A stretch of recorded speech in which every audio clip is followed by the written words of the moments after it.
It's wonderful to have so many students here on Zoom, as well as a wider audience beaming in live via Facebook and YouTube. Welcome to you all. It is with enormous pleasure that today we are joined by a very special guest. Please welcome RNCM alumnus, Sir Simon Keenlyside. Hello, you Welcome, lovely Sir. people. Thank you. Lovely to be here. I wish I was there with you.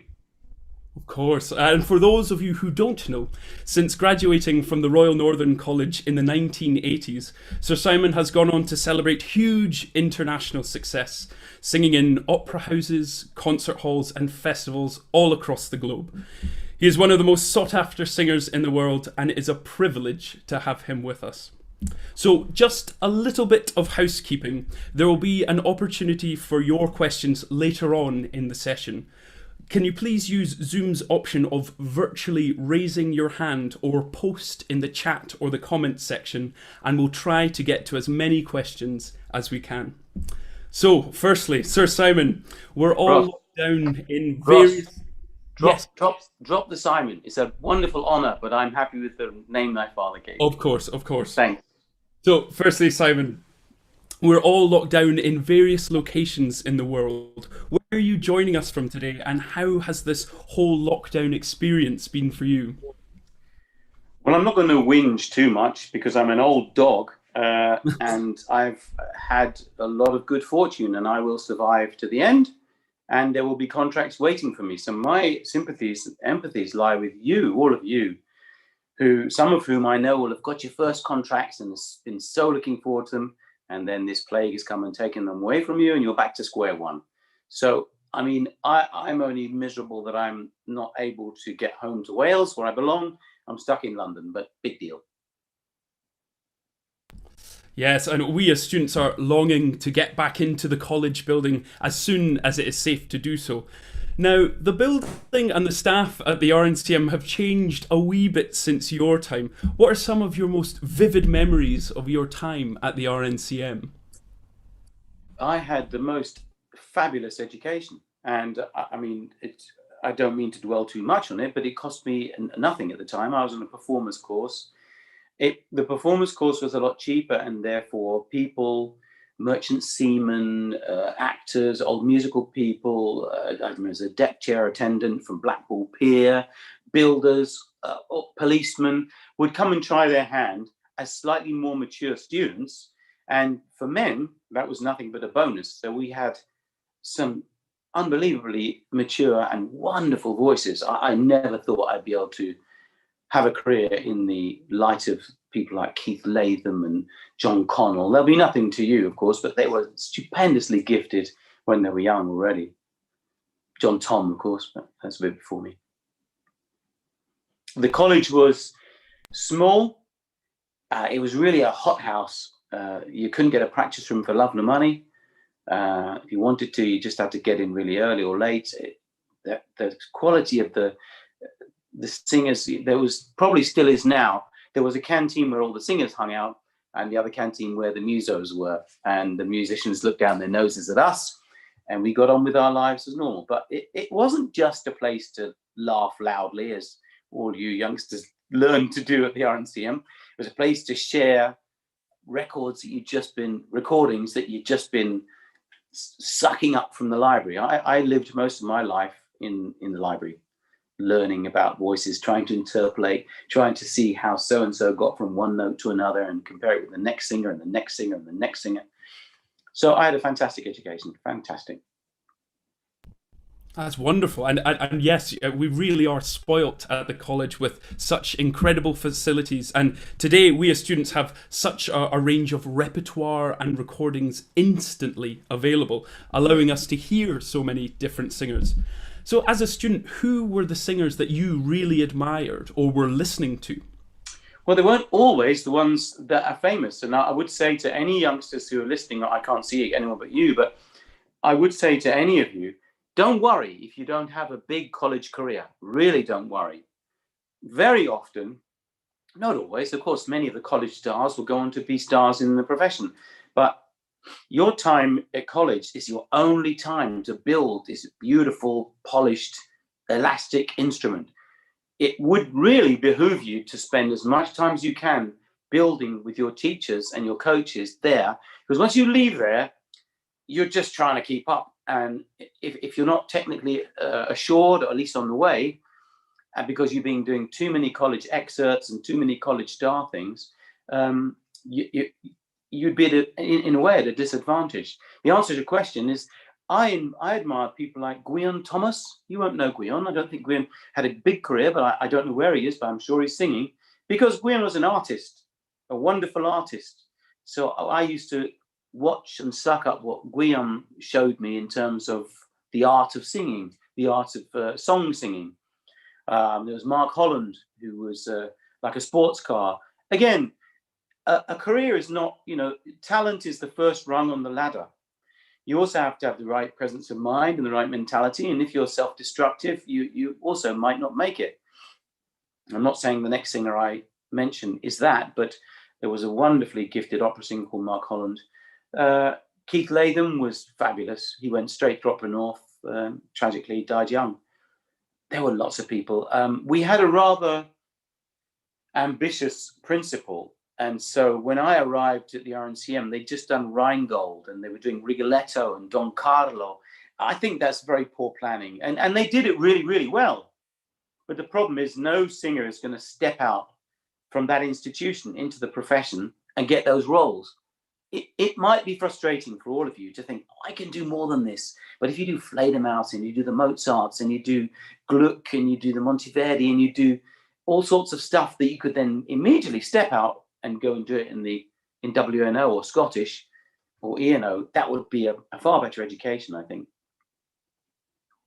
Definitely, yeah. And in your own career, you've sung in intimate recital settings as well as performed mammoth roles on the operatic stage. Yeah. How does your preparation vary when approaching these two very different scenarios? I do song and leader because I have to. I remember my teacher, who was John Cameron at RNCM, he said, advised me very much to also sing the song repertoire, because he said that will keep your voice elastic and any holes that you have in your voice will show up in the song repertoire. Now, I remember when I recounted that in the canteen, some of my colleagues at the RNCM were saying, yeah, but my voice, they would say, is too big for leader.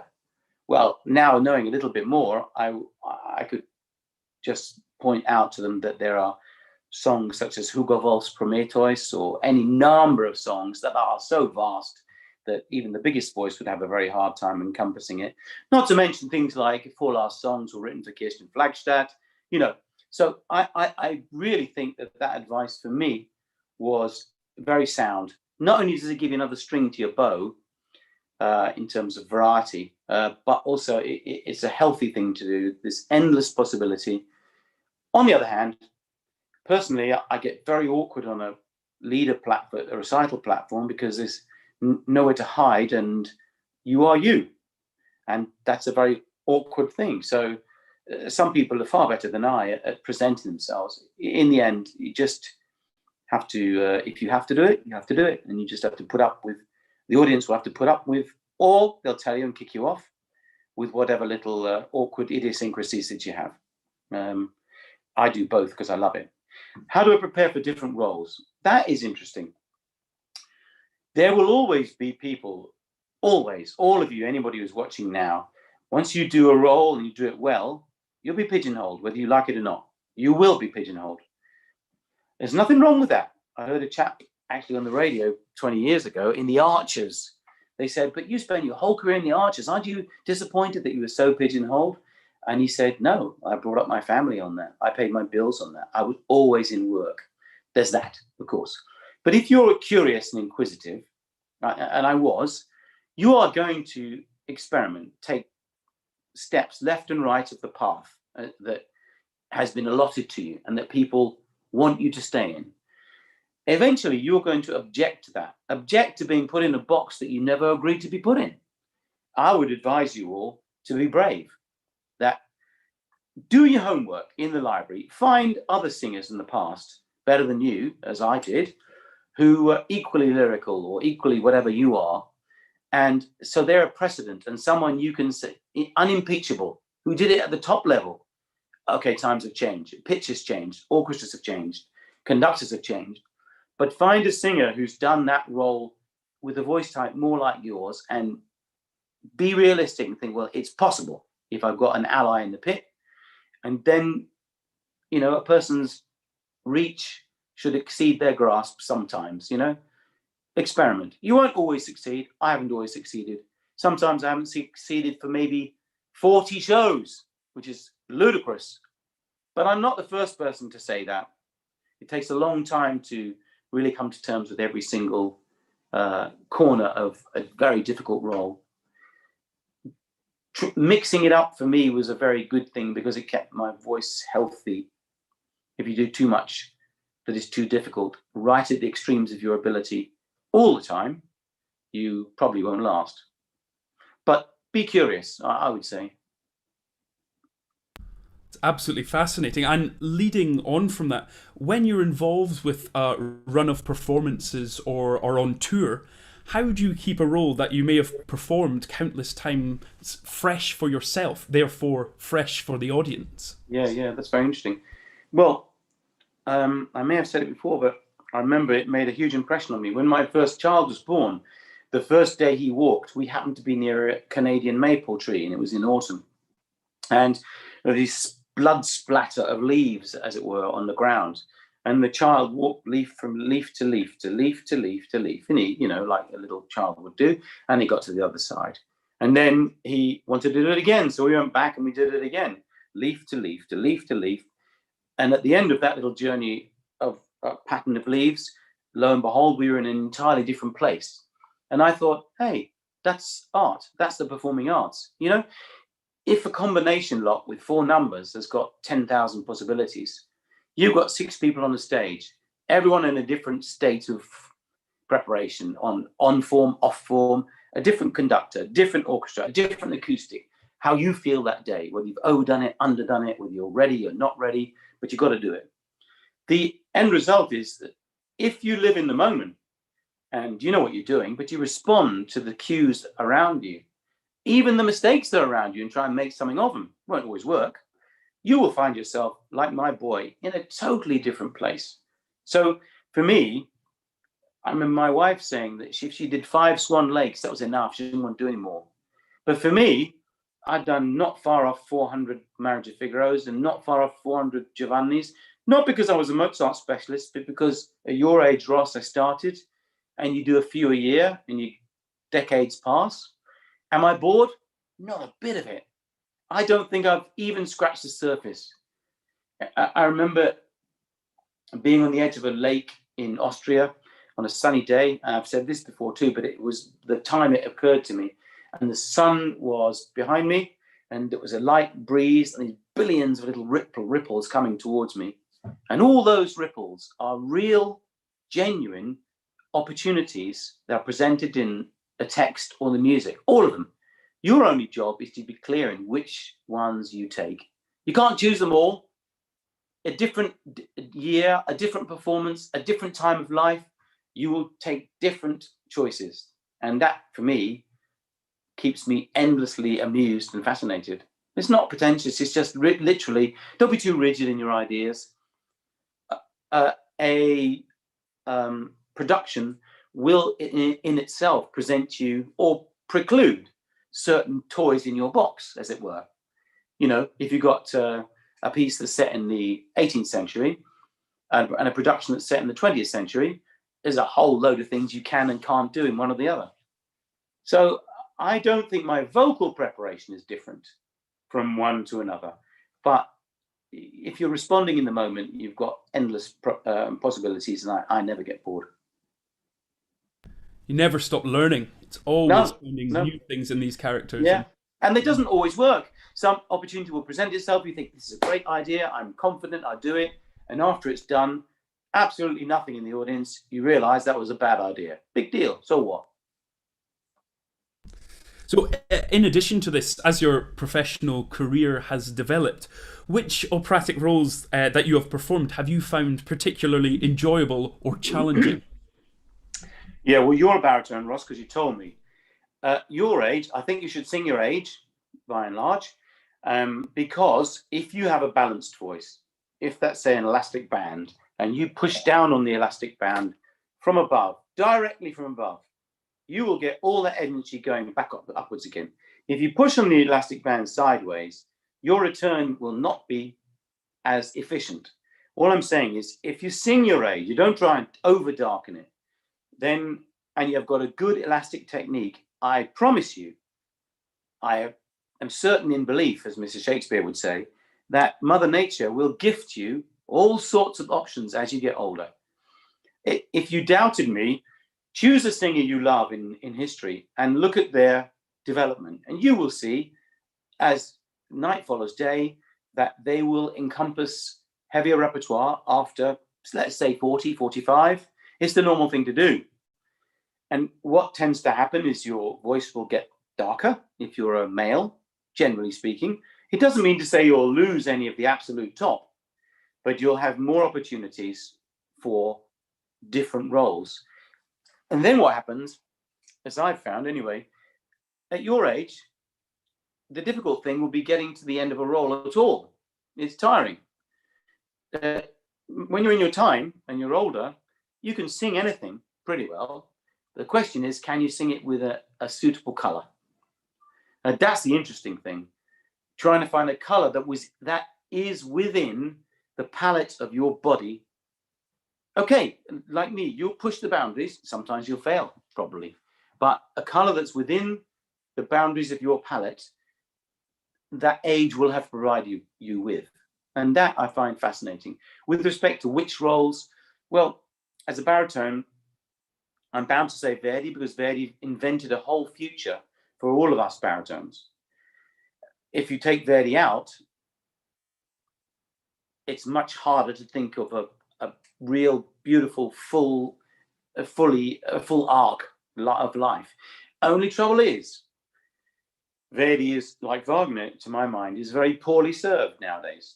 If you read the letters, say, of Wagner and Bayreuth, you know what he wanted. He built the theatre. He told you he wanted the orchestra underneath. He told you he wanted bel canto singing. He told you he wanted beauty. If you look at Verdi, his letters, you know he wanted piano singing. In Otello, he writes 7 Ps for Iago at one point. He very often, we know from a letter of Macbeth, that he held the curtain in Act 3 for 90 minutes because the singers would not sing pianissimo, and he insisted. But pitch is higher. Strings are not made of gut anymore. Some opera houses, such as Vienna, refuse to play in the pit. They play halfway up. They say that we are a great orchestra and we can play piano, but they'll only play piano if they're forced to by a conductor they respect. So we singers are faced with more and more difficulties. So it's all very well saying Verdi has invented a future for us baritones, but the expectation is loud and proud, and recordings don't help that. Conductors are poorly trained and use big gestures, which means loud orchestras. Pitch is higher, brass is louder. You need real allies if you're a lyric and you want to sing Verdi. So for me, it is Verdi, but it's often very frustrating. Oh, and set builders. You might have all of that. You might have a great orchestra. They're playing the pit. You've got a great conductor as an ally, wonderful cast. You're ready. You arrive on the stage and it's covered in cloth. That will wreck your evening. So you've still got to be lucky. Yeah, a wonderful insight, into these practicalities that sometimes we don't think about. And as a vocal department, we have been very fortunate today to have just received a masterclass from the RNCM's International Chair of Opera, Sir Graham Vick. And wonderful. He was speaking... Yeah, wonderful stuff. And he was speaking in depth about the challenges of performing and communicating, particularly in English. So how do you find singing in English in comparison to other non-native languages? And what are some of the pitfalls you have found? Yeah, that's a very good question. I used to find on the road that in Europe or America, the British would have a very good reputation as being good stage actors very often. And of course, many were. But actually, after a time, I realized that we in Britain are used to mugging and gumming and semaphoring to an audience that doesn't speak. our messages, and that is not, to my mind, good acting. That's just trying to corral a situation that is compromised. You want to get the audience to understand what you're doing. I think in any language, of course, when you guys succeed and go into Europe, it's not a question of being in English, it's in any language. The biggest thrill for you all would be doing a French opera to the French audiences, or on Italian for the Italians, German for the Germans. It's a wonderful joy to be able to contact an audience now. So you might as well start in England with the English, or Britain with the British, I personally think that bringing the voice down to a hushed tone is a color, and is a valid color, but not to be used, in my opinion, too often. I think even in recitative, my opinion might be unpopular among some people, because I've often been told by coaches, no, they don't agree that recitative should be, they believe it should be spoken, parlando. I don't.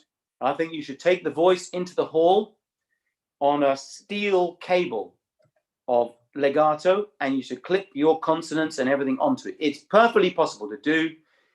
I grew up with listening to and working with John Tomlinson. There's the perfect example. He takes the sound into the hall, and his consonants and his are clear, and they have beginnings and they have ends. I mean, John has a vast voice, and he did a lot of Wagner, which is also, people used to talk about Wagnerian consonants, so that's quite an extreme. But I believe that it's perfectly possible to speak in English, sing in English, and be understood. Otherwise, what's the point? I'm not going to mention the name of the singer, but there's a particular version of the Four Last Songs. Is it Strauss? Yeah, the Strauss songs. And it's gorgeously sung. It's perfection. But not a single word can you hear. What is the point? The text is worth it. It's really worth it. I think if you do it properly, I know I sound like an old fart, and all the old farts came to the RNCM when I was there, and I called them old farts. Oh, yes, you've got to clip up your consonants on with clothes pegs, but it's true. It's boring in the audience unless you grab them by the lapels.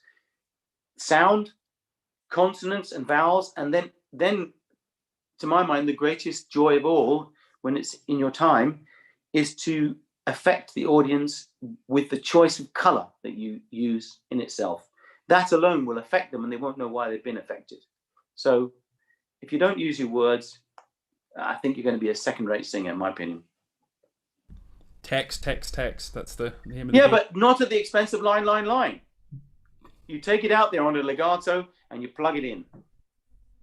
Perfectly possible. Yeah, and I just wanted to give a reminder that after one more question from myself, we'll be opening the floor to your question. So please feel free to use the raise hand function on Zoom, and we will get you unmuted to ask a question or send a question in the chat or the comments section.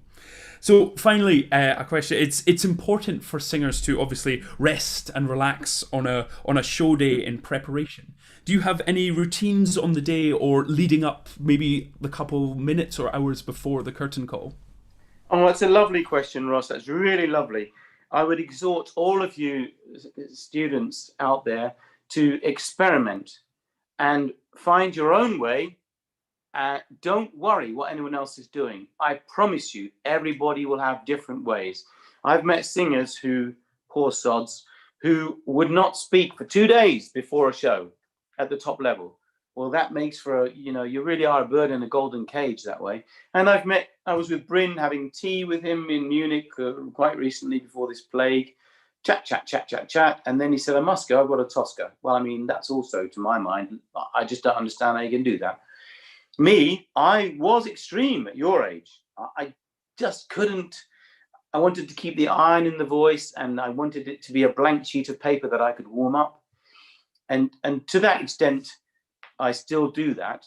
If you're asking me what I do, I would emphasize it's not what I suggest you students do. Find your own way. For me, warm up for a show, say on a Friday, is going to begin a week before. You've got to be fit for a start. Fit. So that means probably, if it was the show was on a Friday, the previous, say, Friday or Saturday, I'd have quite a big sing. Then I might mark for the stage rehearsals on the Saturday and on the Monday. On the Tuesday, another big sing, have a good strong sing. That'll be on the Tuesday. On the Wednesday, take it easy, a little bit of singing. On the Thursday, you'd have off. On the Friday's the show. So, and on the show day itself, you're set up. You've set the voice up. It doesn't need a big warm up. Then, the main thing is you found a way to bring it to the show day in a good strong place. That means it's strong, it's really worked, and then you've rested it for a day, so you've let it soften. You've got some elastic. You work it on the day before, you'll have the hard edge, you'll have the iron in the sound, but you probably won't have the elasticity, and you need that too. So I would say experiment, find your own way. Do not feel self-conscious about how anybody else does it, because they will be different. Of course, yeah, very valuable advice. Now, I'd like to open up the floor to anyone else who might have a question for Simon. Ask students to raise their hand if they need to do so.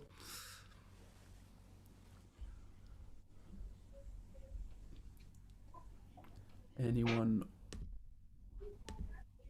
mute themselves? Can I ask a question? I think I put the clapping instead of raising my hand. Go for it, Haley. Hi, I'm no longer a student. I'm a former student, but I now work at the RNCM. But my question is actually about the industry. Obviously, aerosol producing instruments have taken quite a big hit in the COVID pandemic just because of the nature of our instruments. And what advice do you have to up and coming singers and students about their role in revitalizing the industry and moving forward? What do you think we can do to help build up our art and our community once again following this pandemic? Man, Haley, that was a hard question. I mean, if I was in charge of the world, I wouldn't have half-wits who don't know anything about our world advising us, for one thing. When you talk about plosives and all these things, when did the last person go to a concert hall who is 10 meters away from the nearest person in the orchestra? 10 meters away. Our buildings are amply big enough to have 2 to 3 meters between each person. I go to the Morgan Stanley building to meet my friend who comes out from a business meeting where there are hundreds upon hundreds of people, if not thousands, coming out, whose proximity to one another is far greater than we need to be. I took an aeroplane at the height of lockdown to Vienna. All the lip service was paid until you get to the gate when everybody's cheek by jowl, all the seats are sold. And yet we are, as it were, the scapegoat. Mrs. Merkel made a statement on the television to say that we artists or performing artists have a right to work too. And they're far better organized than the half-wits in this government. We worked in Germany right through till November. We had reduced audiences, but we had easily 2 meters between each person. We have theatres that seat 3,000 people. We could have had 1,000 people, and we did have 1,000 people. We had bubbles on the stage with principals, of lesser principals, I mean lesser with a small L, small roles, of chorus, and we were not allowed to meet either any of those.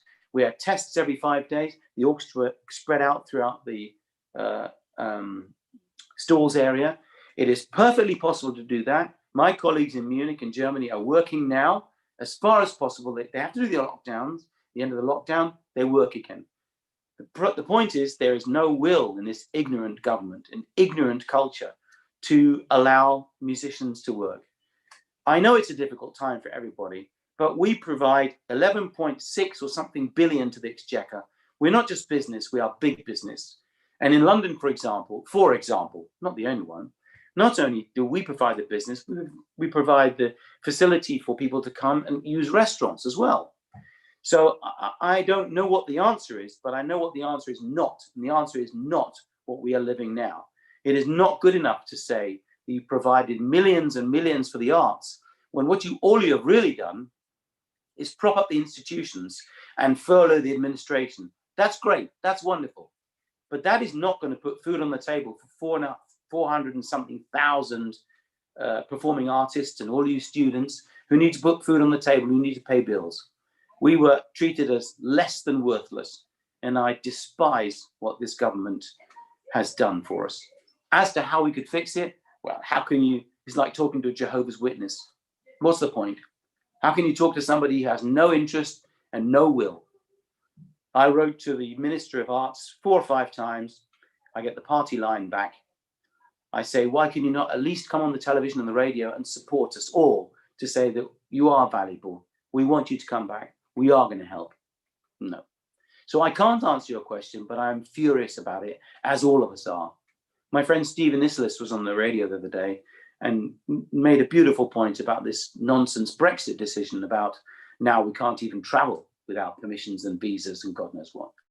So keep your courage, tighten your belts, do not stop practicing. It is essential you practice. It's not that you're necessarily going to get a job, but if a job does come past, you'll be in the best possible position to take advantage of it.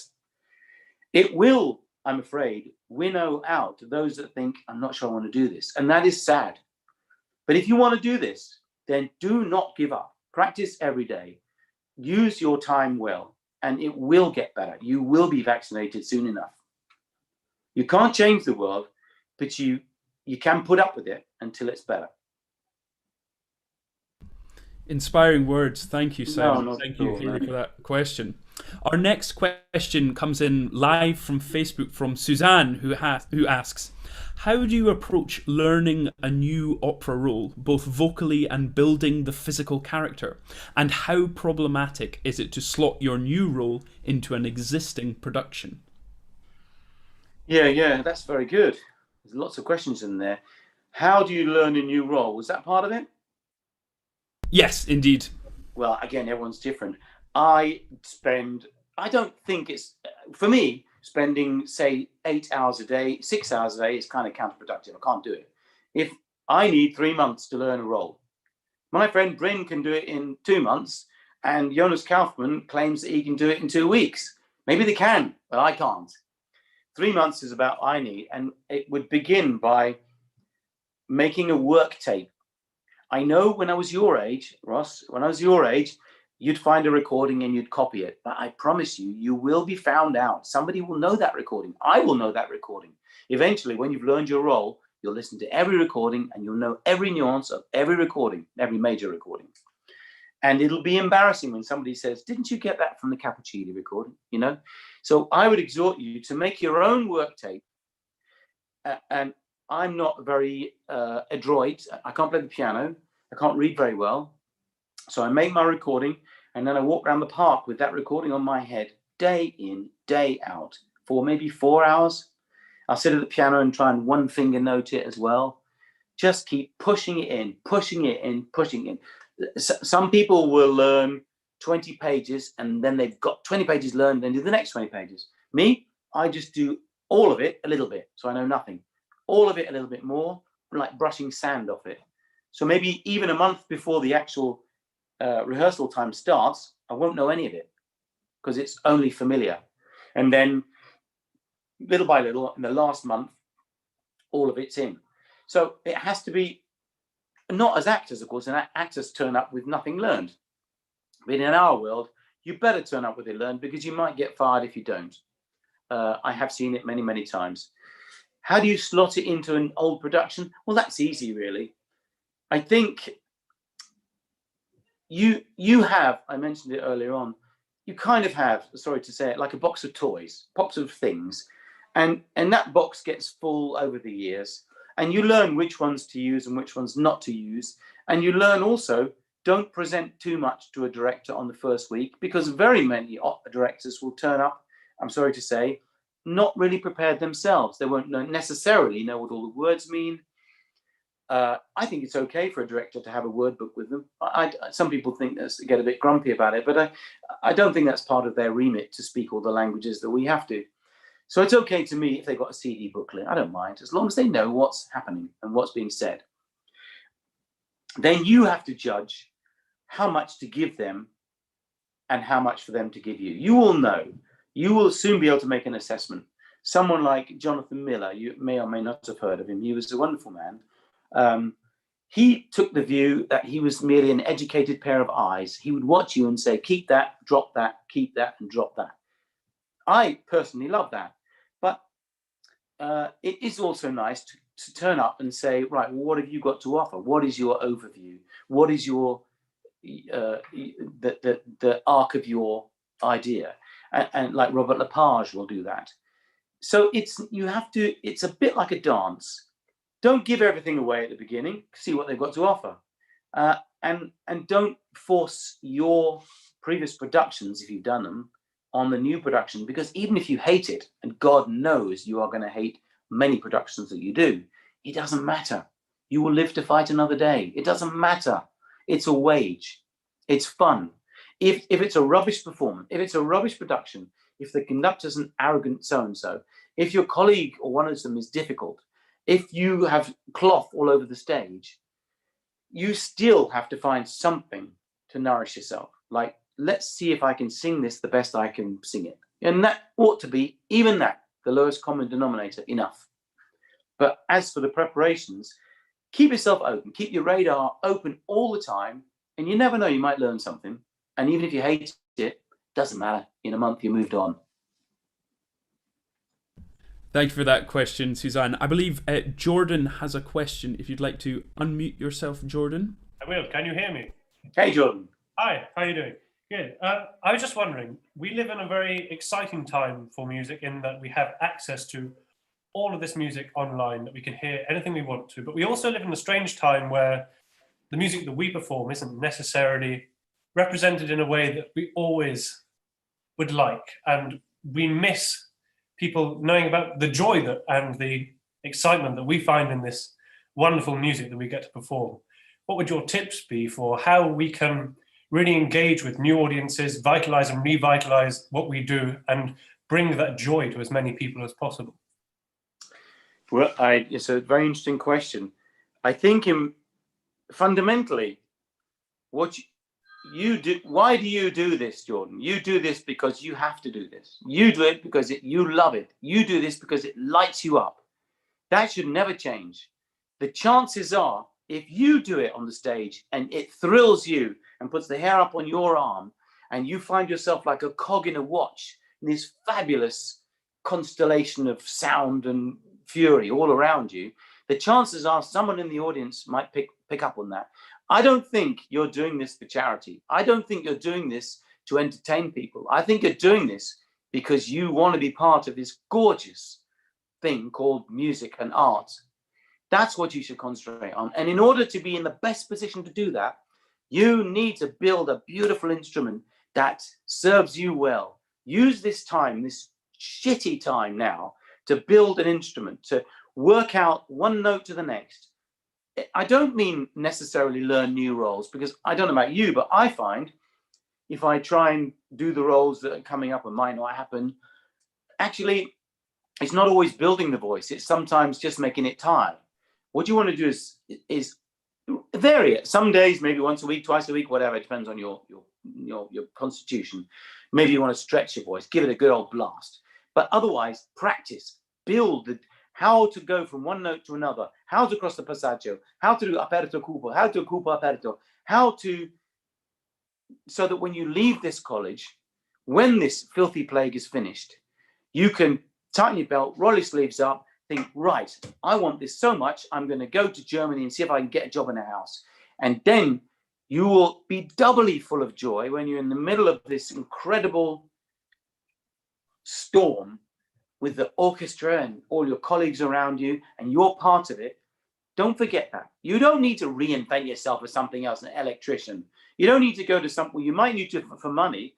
You don't need to sing happy birthday to a sponsor. You don't think about a future that way. You don't need to reinvent music. You don't need to have flashy lights and tight trousers on a stage. It's nonsense. There are millions of people out there who think like you and I do, who love classical music. I remember being in New York and everybody seemed to be saying hello to me, and I'm just a journeyman.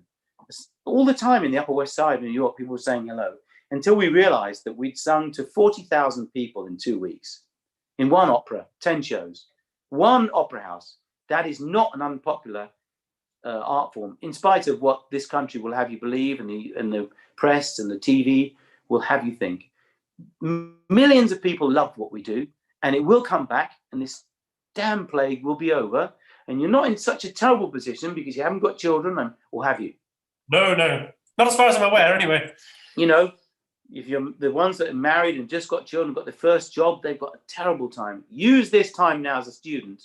Really buckle down. It won't make any difference to you, because in a year's time or whatever it is, you get back there and get out there. It's all waiting for you. It will be, because all the opera houses and all the concert agencies, they want it as much as you do. Absolutely. I love it. Keep the passion and do the work.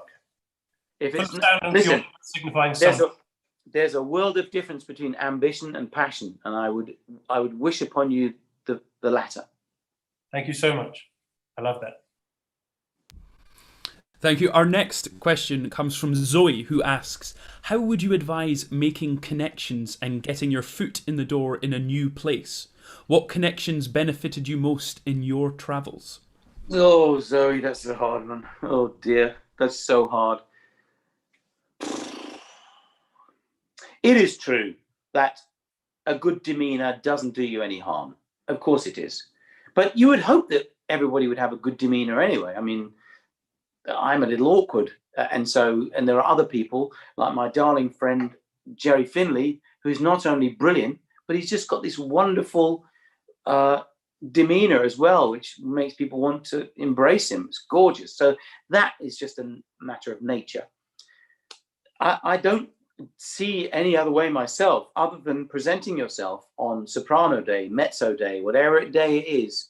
You know, I turned up in Hamburg when I was a youngster at your age on baritone day in Hamburg. You just put a t-shirt and some jeans on, you do your job and hope you get something comes from it. Making connections, as it were, I would hope, I don't know, maybe the world has changed. I would hope that making connections in our world is about performing well. I know you've got YouTube things, clips that people are listening to. I know you've got social media and the managements are paying attention to that. But I still see youngsters in all the opera houses I go to going up and ultimately going on stage and singing before the managements. And that's really the only entree I would know about, Zoe. If there is another way, I don't know it. Thank you, Zoe. And our last question from the house comes from David on Facebook, who asks, how has singing on the world's great stages, the Royal Opera House, the Met Opera, etc., changed the way that you see opera or changed your personal relationship with opera? Well, I don't know if you're a singer. Was it David? David. I don't know if you're a singer, David, but if you're a singer and if you're young, I know you'll be thinking, I wonder if one day I can go to the Royal Opera House and I can go to the Met. And if I work hard, maybe I can be on that stage. And when that day does come, I mean, all I can say is I pinched myself sometimes and remind myself, remember this, Simon, this day will never come again. You know, I remember being in Carnegie Hall with Haitink and Lorraine Hunt and this beautiful Pelléas and Mélisande, thinking this is, and my friend Jerry, brilliant cast, pinching myself, and John Tom, pinching myself, thinking this is what it's all about. This is what I trained for. This is what I worked so hard for. And remember it, because it doesn't come again. It comes again in another guise, another role, another constellation of colleagues and friends, and it comes many times. It's not always perfect, so you might be in these places and it's frustrating, but the times that it does work, I would say just remind yourself how blessed you are and how beautiful art is and performing arts is to commit your life to, and that you made the right decision. Wow, and I think I speak for all of us when I say thank you so much, Simon, for sharing your words of wisdom with us today. And I would like to ask just one final question, which is, what is one piece of career or life advice you would give the young 20-something-year-old Simon Keenlyside whilst he was at the RNCM? Yeah. Well, I couldn't just give it on one. I would say practice hard and practice well. I would say do your accounts properly. That's important. I would say learn to cook. I would say be kind to people and empathetic towards your fellow man, and don't be a diva. Most singers are wonderful. And keep your radar on at all times. You never know what might surprise you. Wonderful words, Simon. Thank you again so much for taking the time to speak to us all, and we wish you all the best, and we hope to see you in person sometime soon. I hope that too, and I wish all of you, I don't know if anybody out there or not, all the luck in the world. Do not give up. This is a horrible hiatus. Don't let it stop you in your tracks. Work hard and it will soon be over. And if you work hard, you'll be in a better position than, maybe if you work harder now because of this, you'll be in a better position than you would have been anyway by taking it for granted. Good luck, all of you. Thank you so much. And thank you also to everyone for tuning in. And we'll see you soon. Bye-bye.